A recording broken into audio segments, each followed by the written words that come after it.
Hey all, good morning and happy Father's Day. Today is June the 15th of 2025.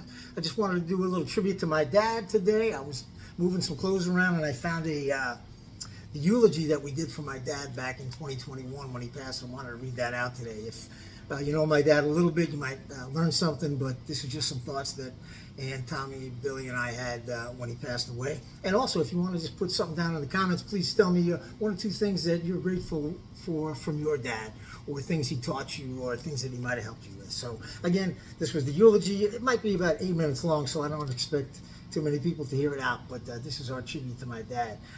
Started out saying Tommy, Ann, Billy, and I would like to do something today in the eulogy that he would never let us do.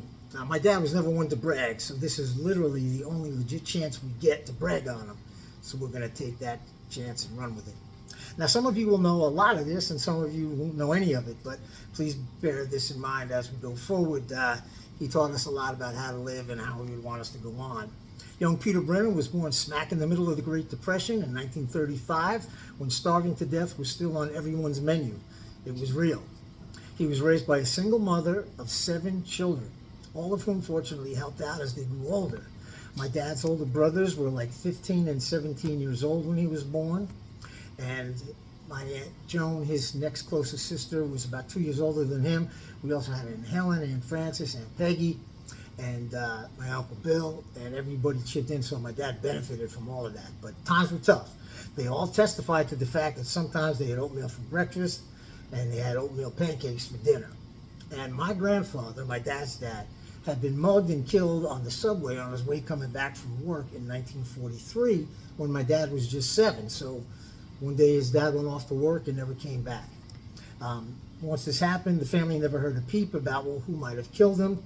And I remember my grandmother saying to my Aunt Joan asked my grandmother, did they ever, what happened to Daddy, the guy that got Daddy, whatever, and my grandmother just kind of almost laughed and shrugged and said, Joni, they don't worry too much about some poor Irish guy getting killed on the subway, try not to worry about it.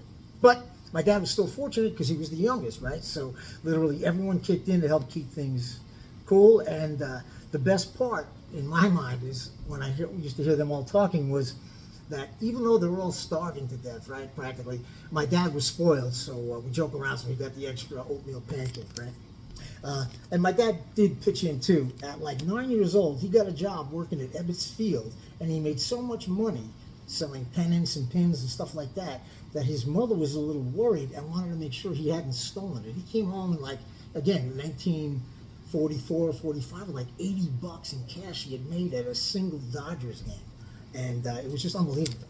And my dad attended his beloved St. Teresa's school for 1st through 8th grade, and he admitted that he was an indifferent student, but he was a very good athlete. My dad lettered in baseball, basketball, and football at Adelphi High School.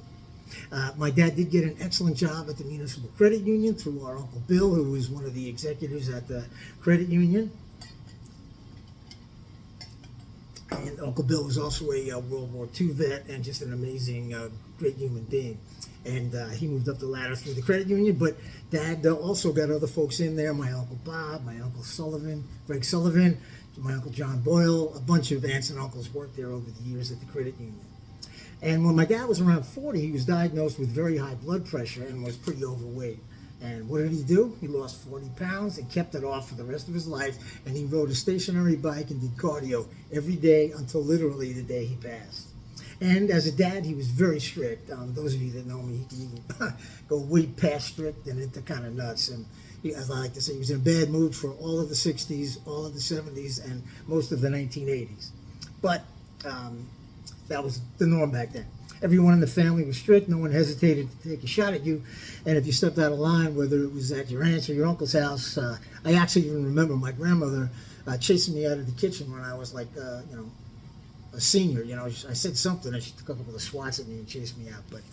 But my dad definitely had his own ways. In our house, we were not allowed to watch TV at all during the week. We had to answer the phone. Brennan residents, Timothy speaking. Anybody that's called our house during that time knows this. We also had to take turns doing all the chores, the grass, taking turns doing the dishes, all the chores. we had to do. And he told us daily, I'm the boss and you're the horse. And life wasn't fair. And the sooner you got used to that, the better off you were going to be. And life is tough. So that was a good lesson. So whether it was cutting the grass or raking leaves or painting the entire inside of our house, we did it.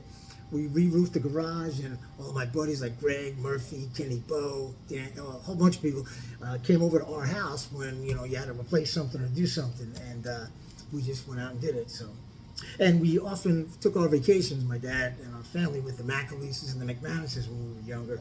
We had lots of kids around the same age.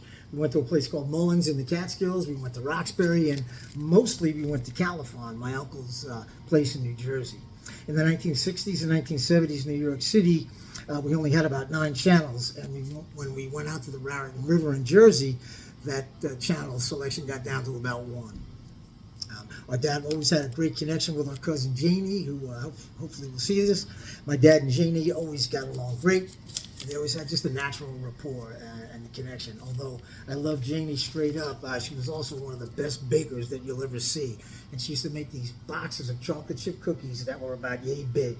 She put them on the baking sheet with a ice scooper. They were awesome. And Janie is a great example of how our dad was. The people he loved meant everything to him. His friends were all lifelong friends.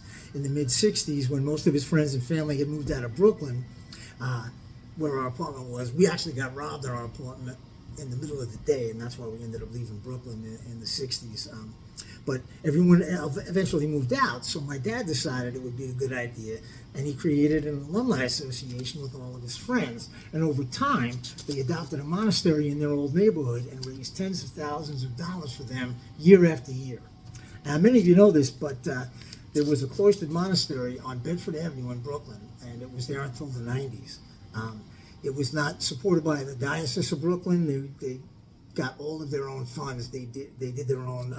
They took care of all of their own finances, and so these women lived exclusively on the charity of others. And they were deep mystics who meditated a good part of every day. And by the mid-1970s, my dad went to the monastery and he delivered fresh fruit and vegetables, mostly with money from the association, but he always subsidized it with his own earnings.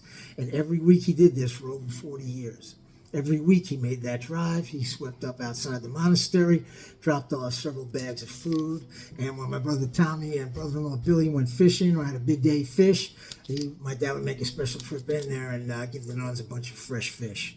And similarly, our Uncle Jack McAleese, one of my dad's oldest and best friends, was a New York City firefighter. And he took a bad fall in the late 70s, and they thought he had hurt his back. But that turned out to be multiple sclerosis. And our dad would never tell you this, but every single Tuesday he went to go visit Uncle Jack for the rest of his life. Spent a couple hours over there and hung out with him and never talked about it or fussed about it.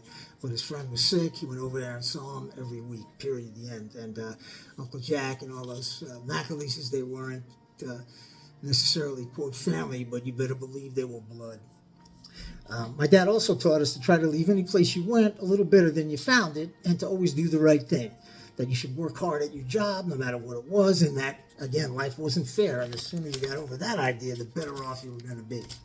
So no matter who he was to you, my dad, whether he was Pete, Uncle Pete, Mr. Brennan, he was pretty much always looking for a way to make you laugh and make you smile, which he did with one of his favorite sayings or crazy questions. And if he ever left a message on your phone, I know exactly how it started.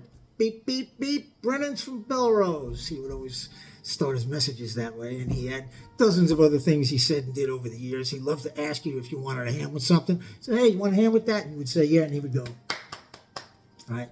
If you left the house and said, can I get you anything? He'd say, yeah, pound of 50s. Anybody that knew him in the 60s or 70s, if you ever asked him a question and the answer to which was yes, he would ask you, does a bear shit in the woods?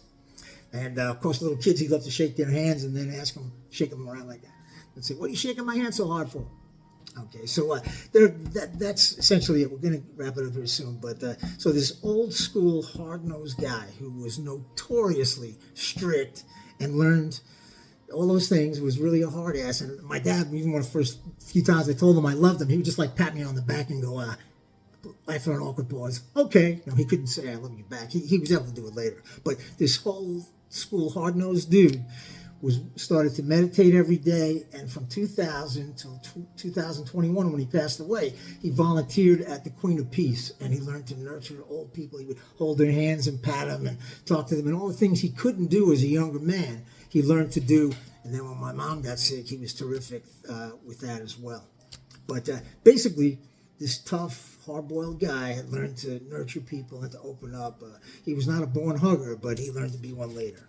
And that's what he gave us all. He showed us how to age with grace and with kindness, and how to meet our Maker with courage and good faith. He started saying something many years ago that, he was just passing through. A good friend of mine, a firefighter from D.C., once told me, Timmy, dying's part of living. And that's something those guys really taught me. So no need to freak out. Everybody's just passing through. And Dad would fully want everyone to do the same thing. Grow a little where you can. Be there for your friends and family, for all that you have here, everything, and be grateful for everything. Like us, you will hear his voice in your head, my dad, until the day you die, in your head and in your heart. Whether it was one of those crazy questions or go Giants, just smile and be glad that we had him in our life for so long. My dad lived to be about 85. 86, almost 86. So, Dad, we are going to miss you, and we do miss you still, but we appreciate your lessons, your decency, your kindness, and your service to others will always stay with us. So through the tears, let us remember the blessings of knowing and loving you, and we are glad that we had you for so long. So everybody have a great Father's Day. Thank you for listening, and again, drop us a comment or share with us something that your dad shared with you that gives you some gratitude or gives you some insight or a laugh. So enjoy the day.